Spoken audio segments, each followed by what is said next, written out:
All right, welcome to Sports Stories. This is a segment where we love to share stories of people that have overcome adversity at the highest level. And we got two great guys who also served in the military. Now, we got some hockey players, the Patriots here, Marvin Flohr and Maurice Cornell. Good to have you guys on the show. Thank you. So you guys got a great story. I mean, we've got service to our military. First and foremost, always thank you so much for your service. Appreciate that. Doing some cool things in hockey, which is a sport I love. I'm from the Midwest. I don't know about these Californians, but all right. And then, of course, you're doing some charitable stuff, too, which is awesome. But if you don't mind, share any story about your service. So I'm a active duty petty officer, second class in the Navy, stationed out in Miramar. And Maurice? Yeah, so I am actually a veteran. I served all my time on the East Coast and came out here. My wife was active duty. Now she's no longer. But I was Navy as well. He's Navy. I was an Navy aircraft guys. mechanic. Yep. Yeah. Navy guys. So our team is comprised of a lot of Marines and a few handful of sailors. So it's Now, a is good, that it's a good direct bond. correlation, like the Patriots with? Is that a coincidental thing? No, it's just to say that we're all patriots for our country, and we go forward, we serve, and then afterwards we play hockey to help serve those who are continually serving. Good for you guys, man. So tell us a little about hockey. That is a tough sport. So I actually grew up in the Midwest myself from Minnesota. Oh, so I grew up, Minnesota? Yeah, so I mean, you guys are I grew up hockey playing, freaks. Yeah. So and then transferred when I joined the military. Transferred out and I stopped playing for a while. Went to Virginia and played for Old Dominion University for a semester before getting relocated back over here. So I have a lot of hockey time under my belt. Yeah, I grew up in Detroit, Michigan. I played roller hockey. We didn't have a lot of money, so I wasn't able to, dabble into the ice hockey until I got out here and did it on my own. And Southern California actually has a pretty decent, ground for hockey. There's a lot in San Diego. Two we got rinks the goals opened up. back? Yeah, we got the goals back, and 2 rinks opened up last year. So it's a great place to play hockey. It's a great demographic, and it's a great city. Good for you guys. And what I really love about your whole story is that you're doing more above and beyond off the rink. You have a charitable deal that you guys are working on. Tell us about that.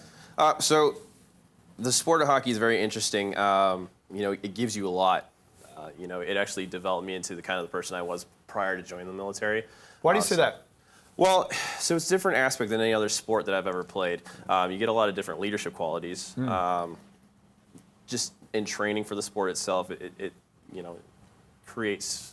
There's a camaraderie. Yeah, the camaraderie is different than any other sport. And that's the thing too. Yeah, you got that camaraderie, and going into the military, you've got the same camaraderie. So coming out, getting back onto a team like this, where we're all military, it's an even tighter team. What we are. How many guys are on the team? 70 plus active players right now. Over the time that we've been around since 2011, we're up to about 200 players throughout the nation. So, but our team is primarily focused here in San Diego. We do travel a little bit and pick those players up and bring them into our program again after they've PCS'd or gotten out of the military. On the charity front, though, I cut you off. I tend to do that. Not a problem. Sorry about that. So what we end up doing is when we play our games, we end up doing ticket donations. We take the money from the ticket sales and we redistribute that out to nonprofits and charities that support How many military. people tend to go to these games? So our last game was actually huge. So we do an annual event against the San Diego Police Department. We had 1,500 people show up to our game. 1,500 people. So if you think about this is a military team comprised of all active duty military veterans like myself, getting 1,500 people to come out and support not only us, but the police and then the nonprofits that we support. So, So money from ticket sales is going into the charity. Where does it go from there? The charities actually, we pick a different variety of charities, so that way we are not just hitting the same thing over again. We've worked with Carmanos Cancer Institute, we've worked with Semper Fi Fund, which is our favorite military charity that we like to represent.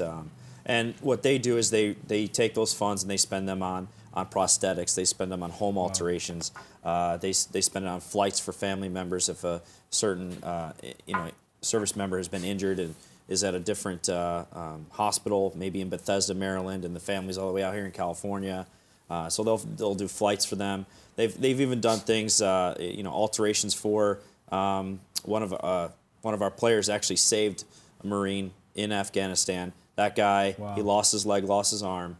Semper Fi Fund was able to give him like alterations on his prosthetics so he could drive a NASCAR car.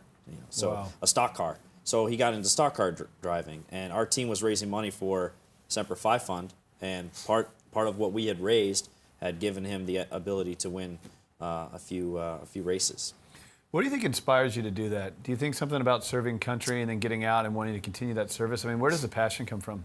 For me, it was, when a couple of friends of mine, when we built the program, it was after my first tour in Afghanistan. And you see what you see there, and it's lifelong alterations. This is not just you patch them up, you get them on a helicopter, send them to the hospital, they get fixed up. It's lifelong. It's X-rays, it's alterations, it's continual appointments, all the underlining issues as well. So we didn't really we saw these little nonprofits that existed, and we knew we needed to help them. And that's where the idea of the great sport of hockey came into play, something that we already love and are passionate about. So it was very easy for us to get people to get behind it. So the biggest thing was, those lifelong alterations, those lifelong appointments that we're helping make a difference in. And every time we have a game with 1,500 people that come out. Who won the game? Why haven't I asked that?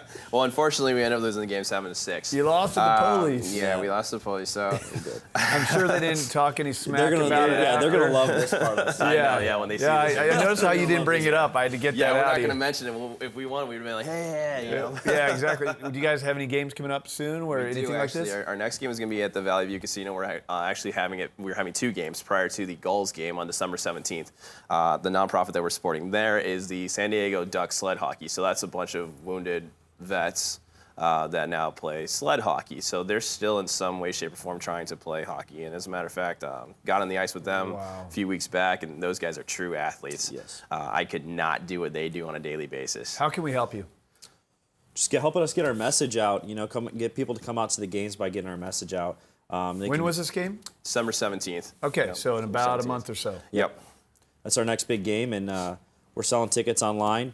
You can reach us online to get some of our tickets at www.patriotshockeyprogram.org.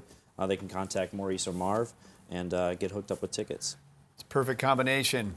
Sounds like it'd be a lot of fun to go to. It's a great cause, supporting our military. Gentlemen, thanks for coming on the show. for having us. Look forward to Appreciate it. December 17th. You'll see me there. That'll be a lot of fun. Oh, great. All right, guys, thanks for coming on.